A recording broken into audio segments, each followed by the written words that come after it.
Hey, good evening, and welcome to our Mount Pleasant live stream devotional. We've had a beautiful day today. It was a little chilly, but it was a beautiful day. The sun was out shining, birds were chirping, and I hope that you had a great day. And just really excited to be here tonight. Before we get into the message, we do want to make mention of a few things. There are several families that we need to be remembering. We need to remember the family of Barbara Shedd.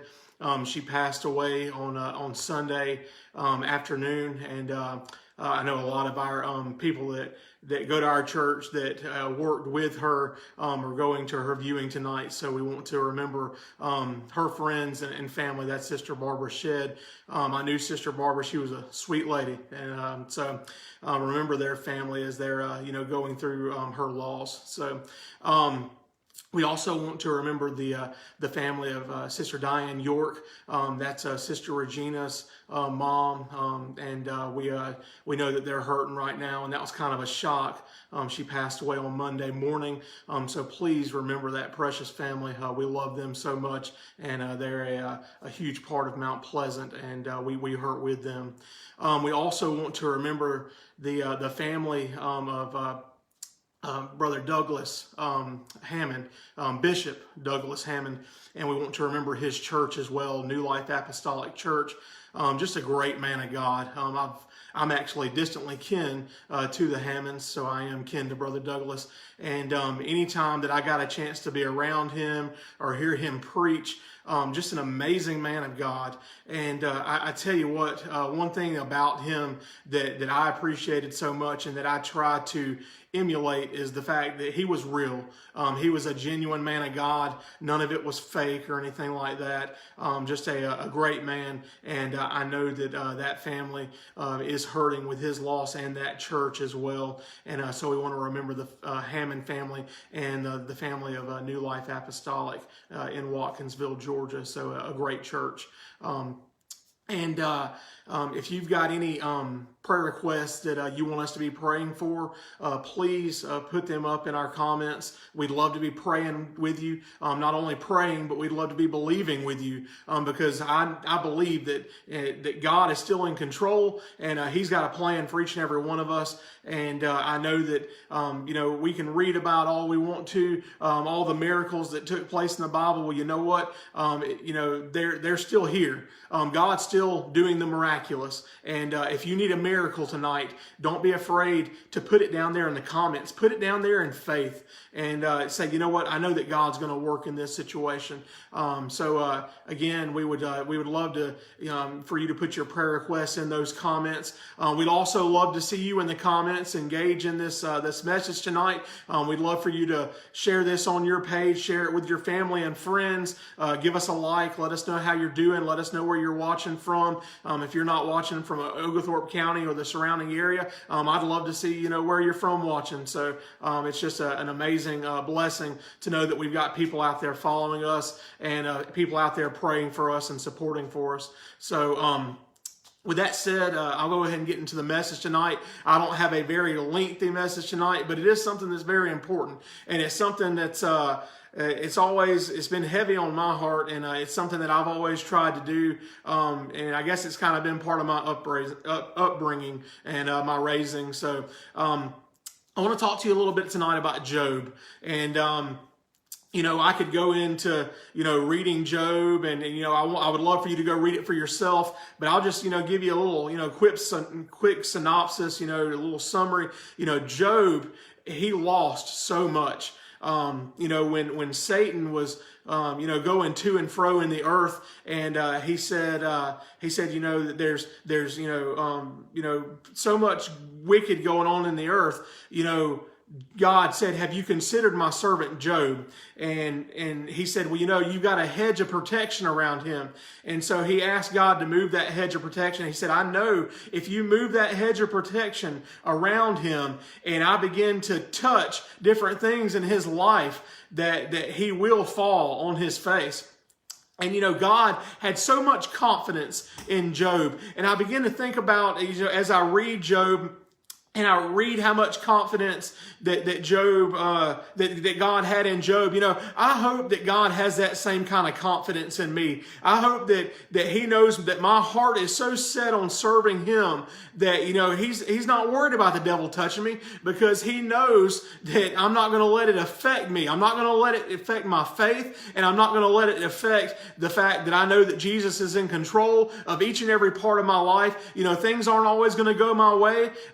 There's going to be times where I go through some trials and experience some troubles, but I know that God's always there. He's right by my side, and He's in control. And you begin to look at the things that Job lost. Job lost all these cattle, that were his business. You begin to think about, how would it feel if you lost your business, especially for those that might be going through that right now, coming through COVID, that, you've got a small business and you had to shut the doors. I want you to know, just stay faithful to God, and He's going to take care of you. He's going to see you through this tough time. And just like He did Job, He's going to bless you not only with what you had, but He'll bless you with even more than you had. So he lost his business. He lost his home. And this was the most rough for me, I feel like, is that he lost his sons and his daughters. And I tell you what, that I would really struggle with that. I can't imagine losing a child. I just know that some of y'all out there have been through that before. And, I applaud you for staying strong. I know that would be something that would be really tough for me. So after that, Satan met back up with God, and he said, well, you've let me touch everything around him, but you haven't let me touch him yet. And so God lifted that hedge off of Job himself, and then Satan began to physically attack Job. And it says that, he had boils all over his body from head to toe. And we find there in Job chapter 2, verse 9, that Job's wife asked him, she says, why don't you just curse God and die? Curse God and die. Just simple as that. Just, all right, just go ahead and curse God. Maybe when you do that, the devil will stop messing with you, because he knows that he's got you then. And then just live out the rest of your life and just die, And I love Job's response here. Job's response is amazing. He says to his wife, shall we indeed accept good from God, and shall we not accept adversity? Life is full of adversity, and we talk about it so much. We live it so much. As I said, things aren't going to be, the old saying that I used to love, things aren't going to be honky-dory all the time. That's an old saying, but I love it. And, it's not always going to be great. There's going to be times of famine. There's going to be times of struggle. There's going to be times, just as we talked about those families that have lost loved ones, churches that have lost loved ones in leadership positions. There's going to be times of loss, but we've got to understand that God is still going to provide for us regardless. And as long as we're on this earth, as long as we're living, that I know that He's going to take care of us. We may have families out there tonight that are watching tonight that have broken families, that they're families that have been torn apart. I'm telling you tonight, stay strong for your family. Stay strong for your daughters. Stay strong for your sons, and stay strong for that family. And you do that by staying strong in God, just like Job was. His foundation was so deeply rooted in God. And, Job had such a strong will, and that came from his heart being set on serving God. And so I truly want to ask you tonight, is your heart set on serving God? And, Job chapter 29, after Job had lost everything, I want you to listen to this tonight. This is from the Message version of the Bible. It kind of breaks it down into a language that we can understand a little better. But I want you to listen to these words, and I want you to think about them. It says, men and women listened when I spoke. They're talking about, this is Job speaking. Men and women listened when I spoke, hung expectantly on my every word. After I spoke, they'd be quiet, taking it all in.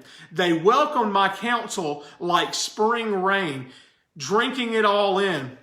I want to stop right there before I go any further. You know, these people are looking at Job. They're seeing somebody that has lost everything. And, you know, they were just hanging on every word Job said. You know, they were trying to soak up that wisdom, soak up that knowledge. Because what they had saw is they had saw Job lose everything, but then they had saw God restore everything back to Job. And not just restore in a little way. No, it says that he got double what he had. And so Job was a blessed man here. And so they wanted to know, you know, what Job was doing that made him in such, you know, good standing with the Lord.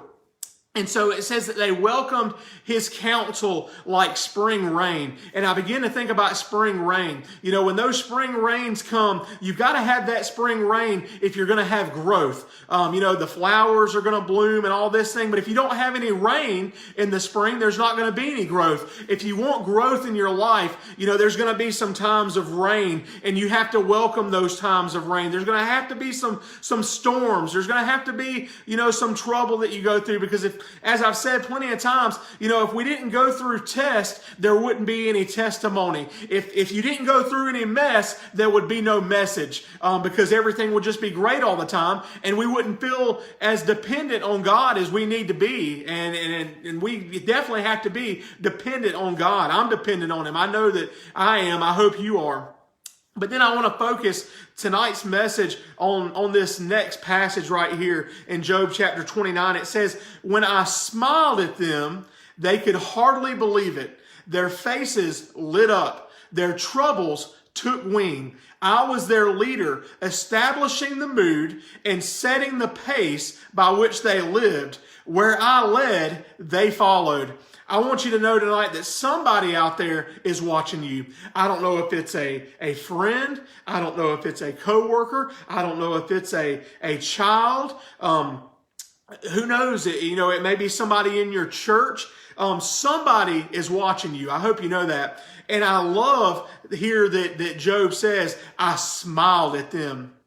And in Job, and all that God restored, you know, that He gave Job back his business, you know, gave him, you know, a new wife, and, you know, so many other things. But then Job, you know, his joy was restored. You know, he grieved, you know, Job grieved during this. You can go read Job, and, you know, there were times, it says, you know, that there was a time where 3 of his friends came up and met with him, and that they all sat in the floor and they grieved with Job for 7 days.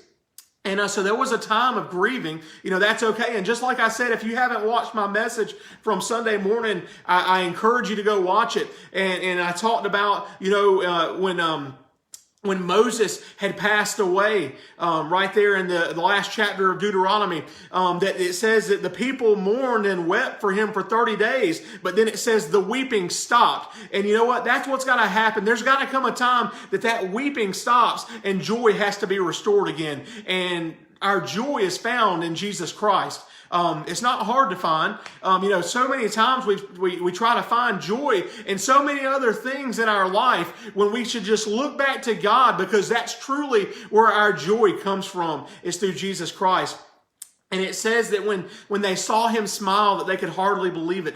You know, and it's because they're looking at a man who lost everything, and still he's got a smile on his face. Still he's got joy in his life. And how amazing is that Job, you know, has that smile on his face, knowing that, you know what, you know, God brought me through this, and, you know, He's going to continue to be there for me every single day of my life. And He's going to continue to be there for you as well. It says that he was their leader, and that he established the mood. I love those words right there, that he established the mood. You know, when you wake up every morning, you establish a mood. I don't know how you wake up. I don't know if you know, wake up and, you know, you make a, you know, a pot of coffee or you know, you go and just brush your teeth first off or something. I don't know what your routine is, but I'm telling you right now, My routine starts with prayer every morning, because when we begin to put God first, He's going to put us first inside that day. And that's where we can find that joy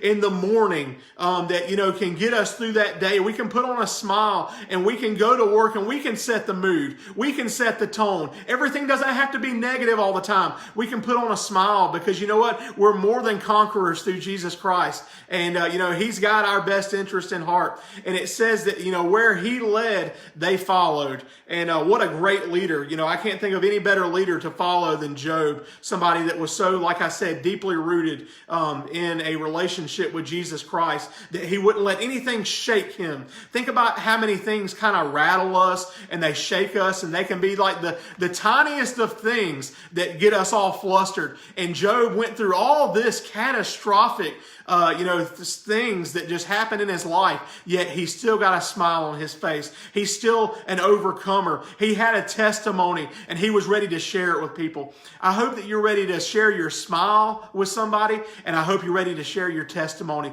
I hope you're ready to tell somebody how good your God is, because God is good.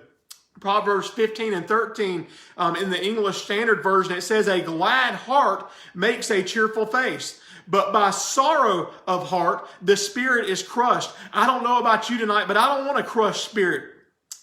I know that there's times that God has to break us in order to put us back together. But you know what? If our heart is glad, if our joy is found in Him, it's going to show up on our face. And I remember, when I was a kid, that we used to sing so many songs, but I love that song. I've got the joy, joy, joy, joy down in my heart. I love that song. And, that stuck with me, through growing up. And, it's that joy never has to leave our heart. We can go through pains. We can go through trials. We can go through times that we grieve. But that joy is always present in our heart as long as we've got Jesus Christ in our heart.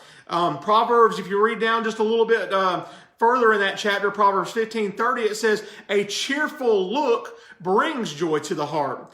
Good news makes for good health." And so, a lot of times we can have a situation that, people know that we're going through things, and they know that we're going through maybe, a dark spot in our life. But, if we can go through that dark spot and still have a smile on our face, it will amaze people. And they'll begin to ask you, they'll begin to look at you, how can you smile when you're going through this? And it's because Jesus Christ is still on the throne. He's still in control. He's still my Lord and Savior. And you know what? That joy hasn't left me. He's right there with me, even during the storm, even during the dark place in my life. He's still there. So, a lot of times our attitude affects our altitude. It's going to affect, how high we can fly. And that's why, I love it there. It says a cheerful look brings joy to the heart. Job 9:27. I want you to pay attention to this. It says, "If I say I will forget my complaints, I will put off my sad face and wear a smile."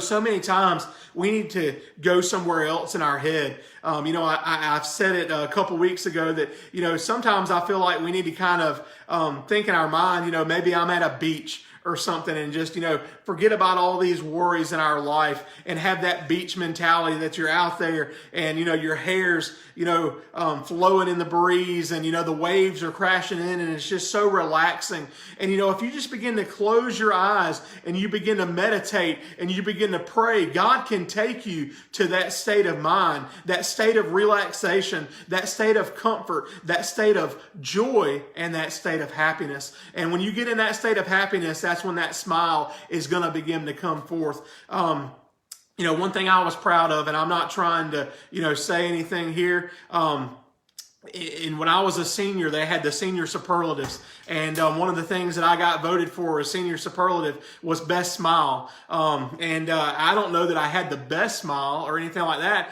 but it's the fact that I was always smiling, and I got complimented on it. They said, I never see you and you're not smiling. And my response was, there's nothing to frown about. There's always something to smile about. And I began to think about that as I was doing my study for this, and I've got some friends, Frankie Bowen and Matthew Jansen. They are, part of a band named August Rain, and it's a great band. If you haven't heard of them, definitely check them out. They're here local.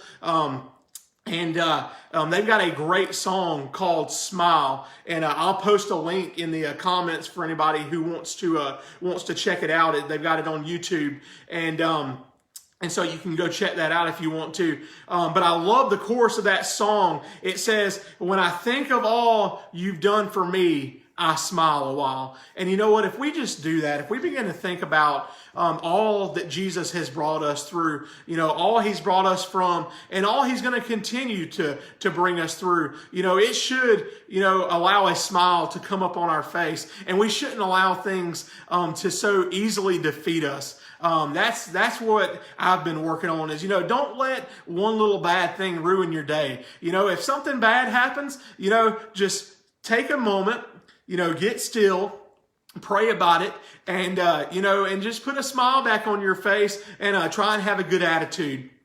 And that'll go a long way. And as I said, people are watching you. They're watching how you react to different situations. As I talked about Sunday in my message, they're watching how you respond to different situations. And as I said in my Sunday's message, this was the title for my message: Your response dictates your results. And so if you want good results in life, you got to have good responses. You can't just let things, bury you so easily and ruin your day. Just put on a smile for a while, and everything's going to be okay.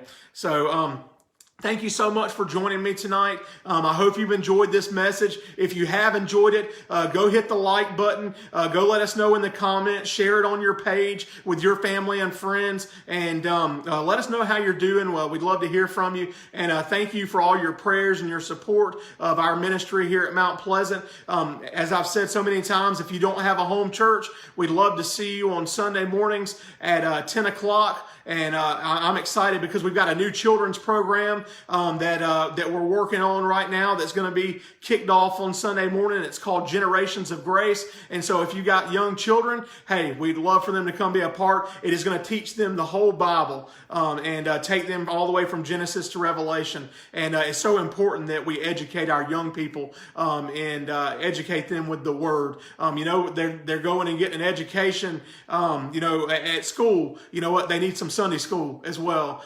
They need to hear from the Word of God. So I am going to play a little worship tune tonight, and I've never played this song before. I heard it a couple weeks back for the first time. It's called "Such an Awesome God," and I just thought it would be fitting to sing about how awesome our God is. And that can draw that smile from your face, because you know what? It takes more muscles to frown than it does to smile. So I'm asking you tonight, think about how awesome your God is. Think about what He's brought you through, and just think about how amazing He is truly. And this is called "Such an Awesome God." It's by Maverick City Music.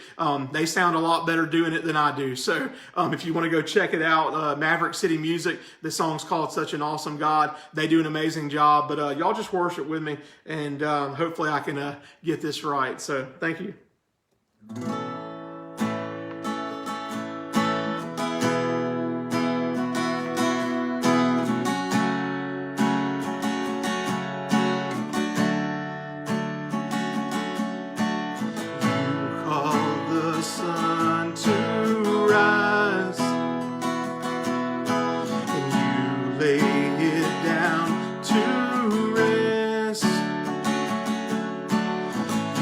Hold this heart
Jesus, the Son of God, hung on a cross to die, but not even death itself could hold you down, for you rose to life. Such an awesome God, so mighty, so holy, so wonderful. Such an awesome God, so selfless, so generous, so faithful you are. Such an awesome God, so mighty, so holy, so wonderful. Such an awesome God, so selfless, so generous, so faithful you are. Such an awesome God, such an awesome God.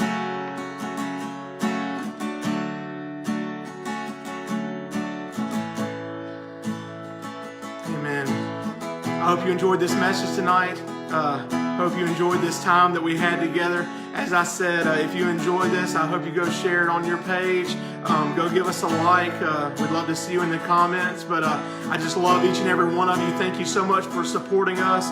And just hope you have a blessed rest of the week. God bless you and your family. And I look forward to seeing you all on Sunday morning. Thank you.